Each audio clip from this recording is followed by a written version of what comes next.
Punjab rangers 13 desert wing head Sulemanki के ज़ेर एहतमाम पाक भारत सरहद पर सरहदी गांव एसएम बारिका में फ्री मेडिकल कैंप का इनेकाद किया गया।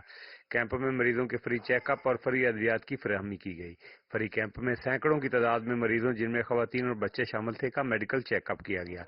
इस गाँव में कोई सरकारी हॉस्पिटल डिस्पेंसरी मौजूद नहीं, डिफेंसरी नहीं, कोई कुछ नहीं है साढ़े इलाके च 20 किलोमीटर है इथों बार्डर तो शाह महमद बारिका दे विच कोई शय नहीं हैगी। एरिए ते कोई साढ़े हस्पताल नहीं हैगा ते रेंजर हर साल साढ़े नाल अच्छा तावन करदी, मुफ्त दवाइयां देंदी और इस आबादी के लोगों को सेहत की सहूलियात भी मुयसर नहीं है। इलाका मकीनों ने इस मेडिकल कैंप के इनेकाद पर रेंजर्स का शुक्रिया अदा किया। मकीनों से बात करते हैं।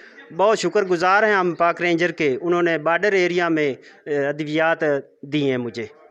13 wing desert rangers head Sulemanki के wing commander colonel Mohammad Anwar Hussain ने कैंप का दौरा किया और इलाका में फरोग तलीम और तफरीही सरगर्मियों के लिए बच्चों में गिफ्ट और बुक्स भी तकसीम किए।